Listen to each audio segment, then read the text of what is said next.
Queremos en esta mañana reiterar el privilegio que tenemos como hijos de Dios de venir a adorar al Rey del Universo. El título de la enseñanza en esta mañana es La tentación de Cristo y vamos a estar leyendo Mateos capítulo 4, los primeros 11 versículos. En cada generación, desde el principio, desde Adán hasta nuestros días, los problemas que tiene la humanidad son el resultado del pecado. Y pecamos porque somos tentados. Así que se pudiera decir que el problema número uno que tenemos es la tentación. Todos, desde más altos a más pequeños, en alguna otra medida hemos tenido que lidiar con la tentación. Y tal vez aquí pudiera decir, no, pero yo tengo unas tentaciones que eso es terrible. No nos ha sobrevenido ninguna tentación que no sea humana o que no sea común a todos los hombres. Así que todos, en mayor o menor proporción, hemos sido tentados. Entonces, si pudiéramos eliminar la tentación, nuestro problema como que está completamente resuelto.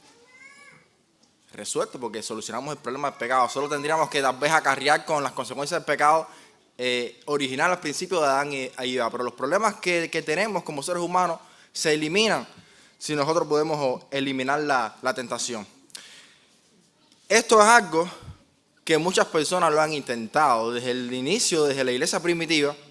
Es lo que se conoce como cristianos ermitaños, que se han aislado, han usado el aislamiento para evitar la tentación. En el siglo III hay uno muy conocido que se llama San Antonio Abad, que se aisló y vivió tiempo en el desierto de Egipto y en montes, inclusive vivió un tiempo en una tumba. Pero de todas maneras sigue siendo tentado, y la tentación principal que me viene a la mente es el deseo de regresar a la civilización. O sea que no hay manera alguna que tú puedas huir de la tentación. Más bien se trata de enfrentarla, de resistir y enfrentarla. Y si en alguien podemos tener como ejemplo, como guía, es Cristo Jesús, porque es el único ser humano que ha pisado esta tierra y que ha salido victorioso 100% ante la tentación. En el pasaje de hoy dice en Hebreos 4:15 que Cristo fue tentado en todo según nuestra semejanza, pero sin pecado. En el pasaje de hoy vamos a verlo en acción a Cristo, lidiando directamente con la tentación y específicamente con el mismísimo tentador Satanás. Y en un entorno que se pudiera decir que no es el más favorable. Fíjense, el primer Adán fue tentado por Satanás en un paraíso. Pero el segundo Adán, Cristo, fue tentado en un desierto y en ayunas. Así que es algo increíble la batalla esta que ocurre aquí, y pudiéramos decir que es la batalla de la que narra la Escritura la más trascendental de todas, porque es la mismísima batalla entre Cristo y Satanás. Y a pesar de que las tentaciones que le son puestas a Cristo no aplicarían específicamente, por ejemplo, a mí, porque nosotros no tenemos, tal vez nunca vamos a ser tentados a convertir piedra en pan, ni a tener dominio sobre todo el universo, pero sí ciertos principios que sí nos pueden enseñar o ayudar a lidiar con la tentación, que es algo súper común en todos nosotros. La victoria a veces no tan común. Dice el versículo 1 al versículo 3. Fíjense que este suceso tiene la peculiaridad de que es algo que Cristo mismo debió haberle contado a los discípulos, porque nadie estaba ahí. Normalmente las cosas que se cuentan de Cristo en los evangelios, a quien la vio, a quien la vivió. Pero esto es algo que Cristo le cuenta a los discípulos, a algunos de los escritores del Nuevo Testamento. Es como una manera de dejarnos ver, saber o el secreto, lo que pasó en su vida cuando estaba luchando con las tentaciones. Versículo 1. Entonces, Jesús fue llevado por el Espíritu al desierto para ser tentado por el diablo. Y después de haber ayunado 40 días y 40 noches, tuvo hambre y vino el tentador. O sea, ¿cuál es el background aquí? Dice entonces, el enfoque del libro de Mateo es presentar a Cristo como rey. Por eso es que se menciona la genealogía de Cristo hasta el rey David. Por eso menciona el suceso de los reyes magos, cómo lo honraron como rey. Entonces, en el capítulo 3, es el capítulo anterior a este, se habla acerca del bautismo de Cristo. Esta unción que Dios le hace es como la unción, es como el principio de su ministerio. Dios lo está ungiendo como rey, como el rey del mundo que va a salvar a los seres humanos. Entonces dice que entonces, eso quiere decir auto seguido de este momento de inicio de Cristo como rey, el Espíritu lo lleva al desierto para ser tentado. Porque una cosa es declarar a Cristo como rey, pero otra muy distinta es demostrarlo. Y este es el momento de demostrar realmente quién es el rey. ¿De qué manera lo hace? ¿Quiénes dicen que es el príncipe de la tierra? ¿Quién es el monarca de la tierra? ¿Satanás? Pues no. Aquí viene Cristo a demostrar que Él es el rey y que Satanás no es más que simplemente un súbdito. Que incluso Cristo, siendo humano y en medio de este desierto y sin siquiera haber comido durante 40 días, derrota a Satanás. Esto es una confrontación que no estoy seguro si es algo que Satanás quisiera. Satanás, cualquier oportunidad que tiene para tentar, obviamente la utiliza, pero en este caso específico es el Espíritu el que inicia esto. El Espíritu es el que lleva a Cristo ahí para ser tentado. Estaba en el desierto. Este debe ser el desierto de Judea que se encuentra entre Jerusalén y el Mar Muerto. Ahí hay un desierto debajo de Jericó, está al norte. Debe haber sido en alguna de esas zonas. Si usted busca en Google Maps, usted puede ver ahí hay una carretera que es la 90 que va desde arriba hasta el Mar Rojo. Y usted puede ver ahí, es un desierto, eso es pura piedra y montañas. Y es un lugar que en toda Palestina, sin algún lugar Cristo iba a estar solo, iba a ser en ese lugar.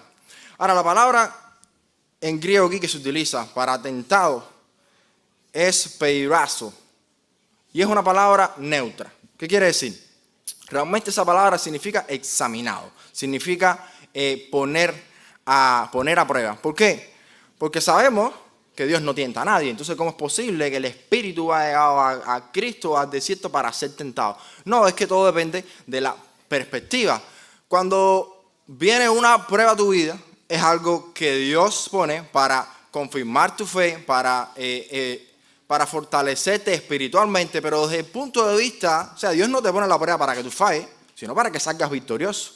Pero desde el punto de vista de Satanás, lo utiliza como una tentación. Entonces se convierte en una tentación si tú fallas, pero es una prueba de Dios si sales victorioso. Entonces el Espíritu lleva a Cristo al desierto para ser probado, para que pruebe realmente quién es el rey. En Santiago 1:2 se usa esta misma palabra, la misma palabra, pero se traduce como prueba, por el contexto, ¿no? Dice, hermanos míos, tened por sumo gozo cuando os halléis en diversas pruebas, sabiendo que la prueba de vuestra fe produce paciencia. Entonces, esto es una palabra que se usa para explicar que Dios nos quiere ejercitar espiritualmente. Pero el enemigo, y cuando digo enemigo, no me refiero, o sea, no se está hablando nada más que de Satanás. No, el enemigo es Satanás y todas sus huestes de ángeles caídos y el sistema caótico que entre Satanás y el ser humano han creado, la propia concupiscencia, todo esto es nuestro enemigo y todo esto nos tienta. Y Satanás tuerce las pruebas de Dios, las pruebas de la vida, y las utiliza para tentarnos a hacer algo indebido o para quejarnos contra Dios. Entonces dice que tuvo hambre después de 40 días. Esto quiere decir que la resistencia del cuerpo de Cristo ni intenta estar de ayuno 40 días porque quiere imitar a Cristo. Cristo tenía un cuerpo, aunque era humano, pero no había pecado. De alguna manera Cristo era más resistente que el común de los humanos. Pero entonces, de todas maneras, es un cuerpo humano y Dios lo diseñó para que se alimente. Así que Cristo tiene hambre.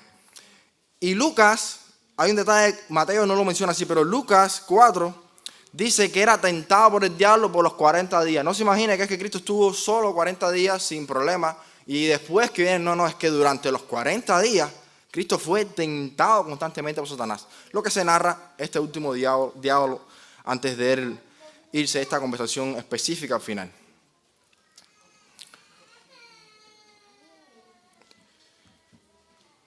Hay quienes piensan que al Cristo ser Dios, fíjense, estas tentaciones tal vez no fueron muy reales, ¿no? Porque Cristo no puede pecar, Dios no puede pecar.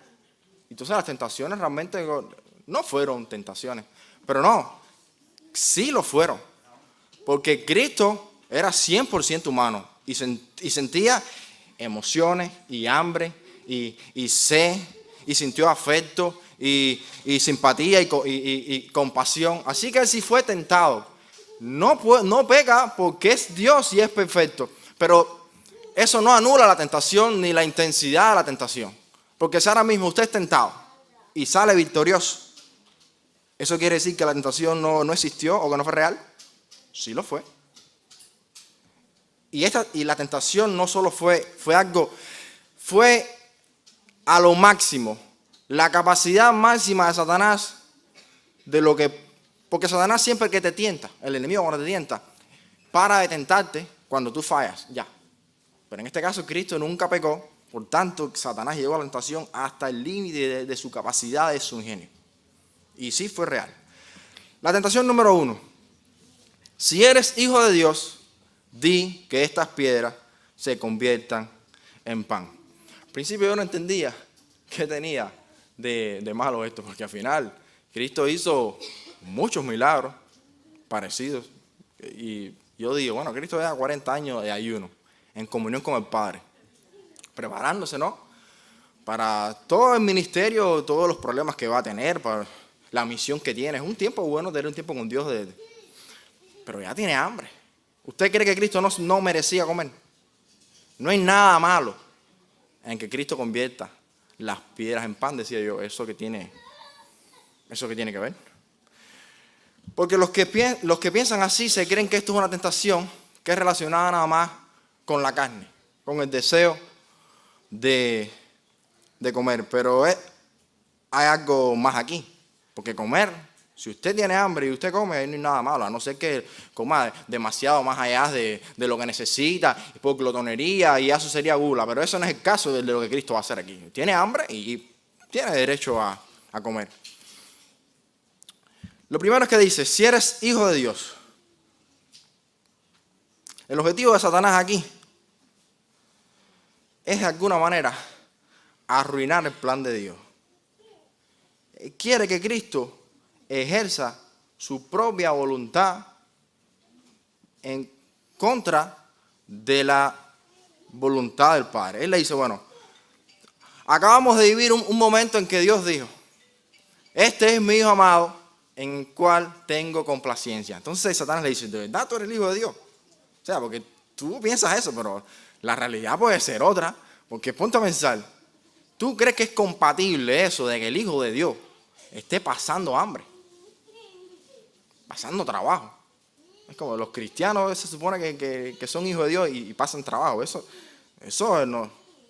Si tú realmente eres hijo de Dios, bueno, pruébalo.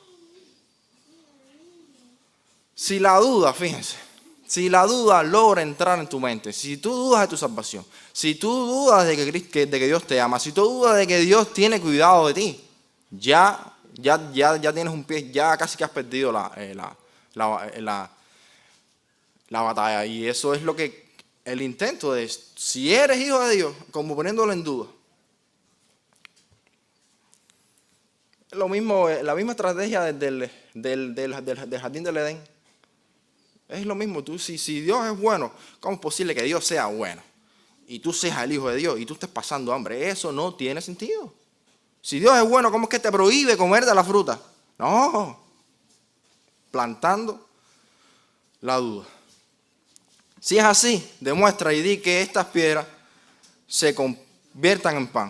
O sea, si el Padre no se ocupa de ti, pues yo te digo que ocúpate tú por ti mismo. Ocúpate tú por ti mismo. Porque realmente sabemos que tú, si eres hijo de Dios, eres el Mesías. Tú no puedes morir ahora porque tú tienes una misión. Y el Padre te está dejando morir. ¿Cómo funciona?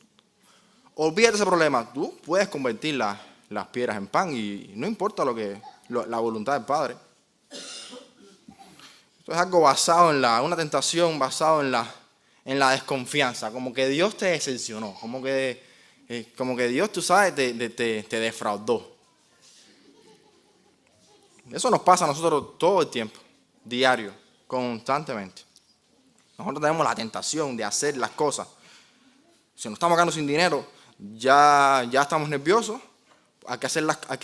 Dios está ocupado en otras cosas y si se olvidó de mí y yo necesito tomar control de la situación, hacer las cosas a mi manera para resolver mi problema. Ya eso no es confianza en Dios, es la idea, es lo que quiere Satanás decirle.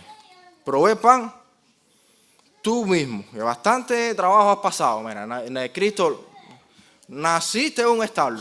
Después te persiguieron y tuviste que huir a Egipto. Ya te has pasado 30 años en esa ciudad de Nazaret ahí olvidado. Entonces ahora viene a decir que eres su hijo amado y luego aquí en el desierto 40 días. ¿Qué sentido tiene eso? Tú toma control, tú tienes poder. Haz pan. Y así piensa todo el mundo. Así le dijeron a Cristo. Si tú eres el hijo de Dios, ¿qué le dijeron? Baja esa cruz. Es incompatible. Si eres cristiano, ¿por qué te va mal en la vida? ¿Por qué te enfermas? ¿Por qué no tienes dinero? Pan. Satanás tiene un problema serio con la comida. Todo es la fruta, ahora el pan. Y este intento de romper este atributo de Dios, de la comunión que tiene Dios en Él mismo, el Padre y el Hijo, obviamente fue un intento fallido. Dícele Cristo, escrito está, no solo de pan vivirá el hombre, sino de toda palabra que sale de la boca de Dios. Esto está citando Deuteronomio 8, donde Moisés le está diciendo al pueblo, recuérdense que Dios los ha cuidado, Dios les ha provisto. Y Cristo le estaba diciendo, mira, nosotros realmente no vivimos, no dependemos del pan, de los recursos. Tú puedes tener todo el pan que tú quieras, todos los recursos que tú quieras, pero si Dios dice que hasta ahí llegaste, hasta ahí llegaste. Y tú puedes tener necesidad y falta de salud y de dinero y de comida, de todo el pan que tú quieras. Y si Dios dice que tú vives, pues tú vives. Porque la vida es algo que proviene de la boca de Dios. Es algo que la comida es simplemente un medio que Dios utiliza, pero no es lo principal. Entonces, si tú estás mirando los recursos o el dinero, la vida, el trabajo, como que esa es tu fuente de vida, no tiene sentido. Es algo que Dios por gracia ha puesto ahí y la vida realmente viene de Dios. Dice Santiago, no deberías decir hoy o mañana iremos y haremos tal negocio, porque tú no conoces nada de mañana, nada. Solo sois un vapor que aparece, ¿por qué? Por un poco de tiempo y se desvanece. Más bien, ¿qué es lo que deberíamos decir? Si Dios quiere, entonces haremos esto y haremos aquello. Entonces nuestra dependencia es de Dios. Él es la fuente y no las cosas de este mundo.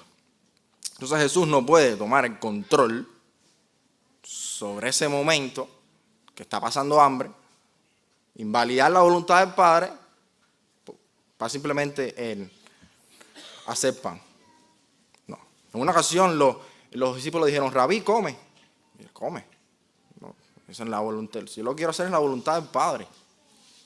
Y en este momento, Cristo lo que quiere hacer es la voluntad del Padre. Y vivimos de toda palabra que sale de la boca de Dios. Y eso es lo que nos garantiza que estemos vivos. No ninguna bebida ni ninguna comida. Dice la tentación número 2. Así que Satanás dice, bueno, si el asunto aquí ahora, fíjense, si el asunto es confiar en Dios, esperar que Dios provea, esperar que Dios lo haga todo, bueno, vamos a ver. Lo llevó a la santa ciudad, este es el versículo 5, y le puso sobre el pináculo del templo y le dijo, si eres hijo de Dios, échate abajo, porque escrito está, a sus ángeles mandará acerca de ti, y en sus manos te sostendrán para que no tropieces con tu pie en piedra. El diablo es muy astuto en esta tentación, citando inclusive las escrituras. Le está citando el Salmo 91, pero lo está citando fuera de contexto, eso no tiene sentido. Pero él está diciendo, Cristo, si tú tenías a usar tu poder para demostrar que tú eres el Hijo de Dios, ¿ok? Bueno, deja al Padre que lo muestre Él por ti. Tú no tienes que hacerlo. Y además, es la voluntad de Dios. Pues si tienes duda de que es algo o no, es que es la voluntad de Dios porque está en la Escritura. ¿Tú vas a dejar que Dios se ocupe de todo? Pues bueno, que Dios se ocupe de todo. Pero aquí hay varios problemas. El problema de decir, bueno, yo voy a depender solamente de Dios, ¿ves? Y yo voy a dejar que Dios se ocupe de todo, de proveer mi comida. Yo solo voy a buscar el reino de Dios y su justicia. Ya. Yo voy a ir y me voy a ir para una isla, yo no voy a trabajar, no voy a hacer nada, voy a sentarme ahí y decirle a Dios, Dios, que caiga del cielo maná. Y lo quiero spicy. No. Aquí lo primero es que tú estás ignorando las leyes ya establecidas por Dios. Ya Dios, por gracia común, te ha dado salud, te ha dado inteligencia, te ha dado talento, te ha dado unas manos para trabajar. Y la Biblia dice que el que no trabaje, que no coma. Entonces Dios ha puesto leyes físicas. Tú no puedes simplemente lanzarte porque tentar a Dios. Fíjense, tú te metes en problemas para que entonces Dios te salve. Tú estás poniendo a Dios en una posición un poco complicada. Y eso es un pecado terrible. Eso se llama tentar a Dios. Hacer que Dios use su poder para tu propio beneficio. Luego que tú mismo te pusiste en esa situación, en ese problema. También está el problema aquí de que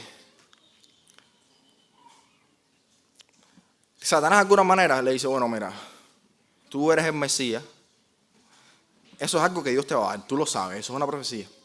Pero ¿qué tal si lo obtenemos de otra manera? Porque hay muchos comentarios bíblicos acerca de esto que la gente piensa que el intento de Satanás fue que Cristo saltara al templo. La gente lo ve saltando del templo.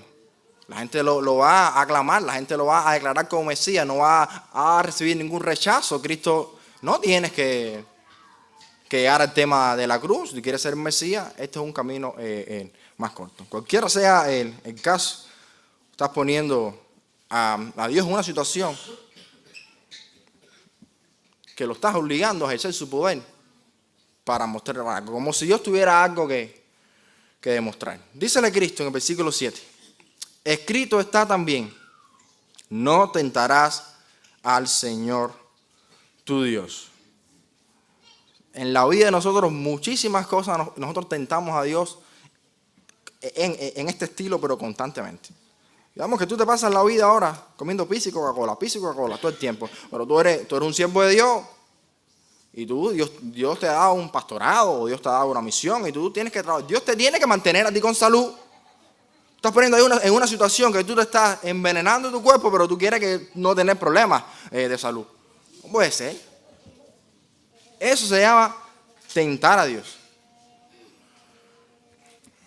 Vemos a la gente que a veces inclusive estás pasando trabajo en tu país, vamos a emigrar a Estados Unidos, pero sin un plan, sin dinero, con mal tiempo.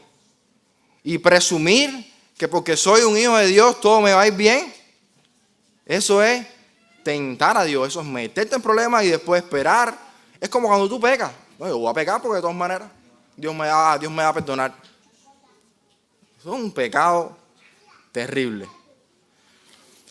Hay una historia en 1 Samuel 4 que los israelitas se van a enfrentar a los filisteos y acamparon en Ebenezer, y los filisteos acabaron con ellos, murieron 4,000.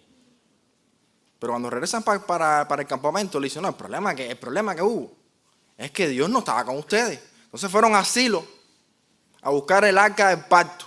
Y ahí vienen los hijos de Eli, Ofni y Fines, con el arca del pacto. Cuando esa arca entró al campamento de los israelitas, no, aquello fue, tanto fue la gritería y el gozo que la tierra tembló, que los filisteos del otro lado empezaron a tener miedo. Dice, no, eso es que Dios es el arca llegó ahí. Y ellos empezaron a pensar el tema de Egipto y lo grande que es Dios. Y cogieron un miedo del estruendo, pero dijeron, no. Pónganse las pilas porque nosotros no podemos terminar siendo esclavos de los israelitas. Y al final, ¿qué pasó? Bueno, primero habían muerto 4,000, los filisteos le volvieron a ganar. Que es que el pueblo de Israel llevaba años ignorando completamente a Dios, ni hablar de los sacerdotes y hijos de Eli. Eso era un completo desastre. Entonces ahora estás en problemas. Entonces ahora tú pones a Dios, ahora fuerzas a Dios. No, somos el pueblo de Dios, ahora yo los fuerzo, somos cristianos, a que mi problema sea resuelto. 30,000 hombres a caballo murieron. Ofni y Fines, igual. Y el arca del pacto se la robaron. Porque Dios no funciona así. No puedes poner a Dios en la situación esa porque es Dios y porque tú eres su hijo y porque tú eres su pueblo y Dios te va a resolver. Cuando regresaron para atrás, para Silo, que Elí oyó que los hijos se murieron, bueno, ok. Pero cuando Elí estaba sentado, dice, y oyó que el arca del pacto se la habían llevado, se cayó para atrás, dice, como pesaba mucho porque era viejo, se partió la nuca y murió. Y la nuera, que estaba encinta, le vieron los olores de parto, murió, parió, y sus últimas palabras fueron, se fue la gloria de Israel porque el arca de Dios ha sido robada. Un completo desastre. Hubiera sido preferible haberse quedado con los primeros 3,000 que poner a Dios, forzar a Dios en esta situación. Eso no es fe. Eso no es forzar a Dios a que haga algo. Eso no es fe, sino un pecado terrible. Y Cristo, obviamente, no va a morder este anzuelo. Dice la tentación número 3. Ya Satanás como que se cansa de hacerse el ingenioso. Y ya va directo al grano. Es desesperado. Esto es un intento de desespero. Otra vez le llevó, versículo 8, el diablo a un monte muy alto y le mostró todos los reinos del mundo y la gloria de ellos. Y le dijo, todo esto te daré si postrado me adorares. Es que ¿cómo es posible? ¿Cómo se le ocurre? Ese es el mismo problema que siempre ha tenido desde que estaba en el cielo. El tema de la oración. ¿Cómo se va a ocurrir que Cristo va a orar? Dice Salmos 2:8, pídeme y te daré por herencia las naciones y como posesión tuya los confines de la tierra. Satanás dice, mira, Dios es bueno, ¿verdad? Y Dios te va a dar el mundo a ti. Bueno, yo soy bueno también. Yo también te voy a dar el mundo. Y te lo puedo dar, y te lo quiero dar, y ahora mismo no hay necesidad de sufrir ni pasar por nada. Ya lo hace esas promesas. Ahora está en busca de la felicidad, ese es el problema que tiene el mundo. Satanás, el mundo, la sociedad, nuestra concupiscencia nos ofrece caminos y maneras, atajos a obtener algo, pero ¿a qué costo? Si postrado me adorare. Vender tu alma por una felicidad temporal. No tiene sentido. Dios nos ha prometido que vamos a ser felices para siempre, donde en el cielo nuevo y la tierra nueva. Si por alguna casualidad usted es tentado a obtener esa felicidad ahora, a hacer algo incorrecto fuera de la voluntad de Dios, no tiene sentido. Las cosas de Dios son a su tiempo. Entonces Satanás utiliza esto. Si él no te logra convencer de hacer algo en contra de la voluntad de Dios, dice, bueno, tú quieres, vamos a darte la voluntad de Dios, pero antes de tiempo, más rápido y por este camino. Y tomar un atajo para las bendiciones de Dios nunca va a ser algo bueno. Cristo en ninguna manera iba a decir, bueno, sí, Dios me va a dar el mundo, yo voy a reinar sobre el mundo, hagámoslo de esta manera. Satanás siempre intentando buscar. En el Apocalipsis usted lee que él logra hacerse del anticristo. Es una persona, un humano, un títere que él tiene para gobernar al mundo. ¿A quién se le ocurre que va a fuera al propio Cristo para ser el anticristo? Eso es un intento desesperante. Dice, no tenemos que ser enemigos, no, si simplemente postrados me adorare. La respuesta de Cristo es, vete, Satanás, porque escrito está, al Señor tu Dios adorarás y a Él solo servirás. O sea, el solo Dios merece adoración. ¿Por qué eso a veces es tan difícil de entender? Es el único ser que está en la posición de recibir honra, de recibir gloria y alabanza. Y su gloria y su alabanza y su adoración, Dios no la comparte con nadie porque nadie más lo merece. Vete, Satanás. Porque es una cosa que ya se pasó la raya. No, ya vete. Entonces el diablo le dejó. Que dice Lucas que se fue por un tiempo. No es que lo dejó tranquilo, no. Satanás se fue constantemente durante todo el ministerio, los 3 años de Cristo, hasta que finalmente en la cruz fue derrotado. Y dice que he aquí, vinieron ángeles y lo servían. Ciertamente seguro le trajeron comida, adoración. Entonces estas 3 tentaciones, una manera de tal vez resumirlo, tienen en común algo. Es inyectar en tu vida, en tu mente, la desconfianza hacia Dios. Y por tanto, tú buscar lo que tú necesitas, buscar lo que tú quieres, buscar lo que tú crees que te mereces, a tu propia manera. Porque Dios, a su debido tiempo, sí iba a alimentar a Cristo. Sí iba a ser declarado como Mesías. Sí va a reinar sobre el mundo. Pero el diablo le ofrece, de todas esas cosas, le ofrece caminos distintos para obtenerlo. Y así vamos a ser nosotros probados constantemente. Y dudar es fácil. A veces la gente se preocupa por otro tipo de pecado, el adulterio, que sí.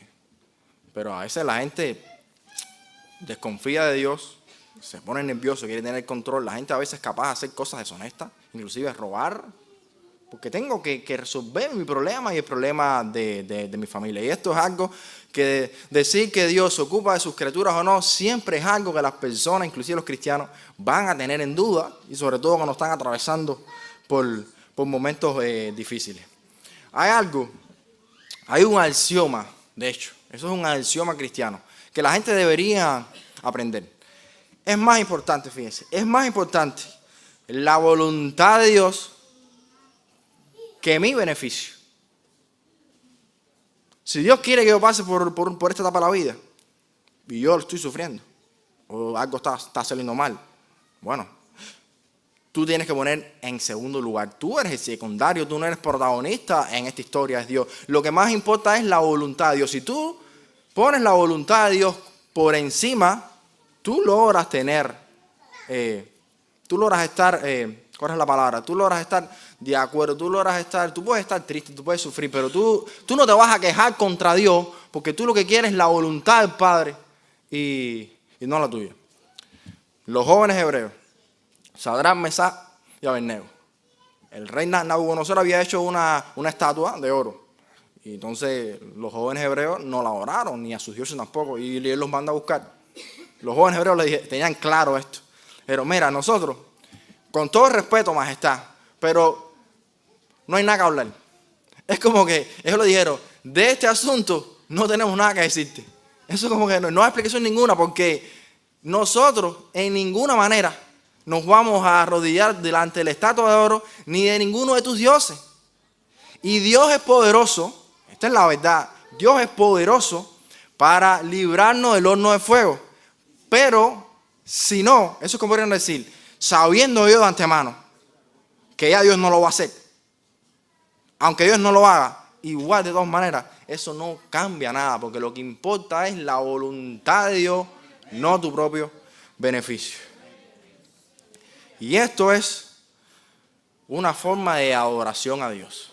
Cuando usted se inclina ante Dios, cuando usted acepta su voluntad y usted logra tener ese gozo, esa tranquilidad de que Dios está en control a pesar de que usted esté mediante una tormenta, usted está adorando a Dios. Usted está poniendo a Dios en lo alto. Usted está poniendo a Dios en primer lugar. Usted le está adorando. Porque de otra manera, tú lo que estás es alejándote, ¿no? Y tengo que resolver lo mío. Y lo de Dios, no sé.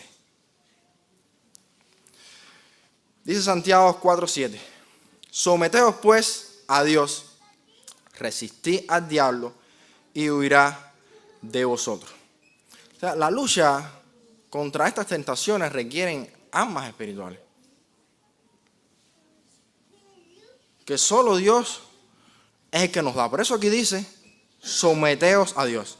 O sea, en primer lugar, si tú eres cristiano, no intentes enfrentar las tentaciones solo. Tú tienes que estar velando y orando. Tú quieres decir que siempre atento. Esto te va a pasar casi todos los días. Tú tienes que estar a la espera. Es como un soldado. Somos soldados que viene el enemigo. Ya tú estás mirando que eso viene. Ya el problema viene caminando. Ya tú vas a perder tu trabajo. Ya tú tienes que estar consciente de que tú vas a estar inclinado a dudar de Dios y a desconfiar. Eso ya, tú tienes que estar alerta. Eso será estar alerta. Pero cuando llegue el problema, tú no lo enfrentas solo. Tú te pones de rodillas y tú le pides ayuda al comandante, jefe, a Dios, de que envíe la ayuda y que te dé las herramientas. Eso es lo que lo quiere decir, someteos. Porque ese tiene que ser nuestro interés, porque si tu interés es vivir sin importar lo que venga, no, tú no estás alerta y vas a estar constantemente cayendo en tentación, ¿de qué manera va a haber frutos en tu vida? ¿De qué manera Dios te va a usar? ¿De qué manera tú vas a hacer algo para la gloria de Dios? Entonces tu interés es resistir, es velar, es resistir, es vencer las tentaciones. Y segundo, si tú no conoces a Cristo, si Cristo no es tu salvador personal, si tú no has nacido de nuevo, no hay manera humana alguna que tú puedas vencer ni una sola de estas tentaciones que pone el enemigo. Así que, ¿por qué? Porque tu corazón está inclinado al mal. O sea, tú eres víctima de tus propias pasiones. Y el mundo en que vivimos en la sociedad ha creado un sistema que constantemente nos invita, nos tienta y nos hace pecar y dudar de Dios. Así que este es el llamado, la solución, la victoria sobre las tentaciones solo está en Cristo, que fue el único que descendió, el único que ascendió, porque fue el único que salió victorioso ante las tentaciones, fue el único que no pecó, fue el único perfecto. Y por eso decimos, al Rey sea la gloria.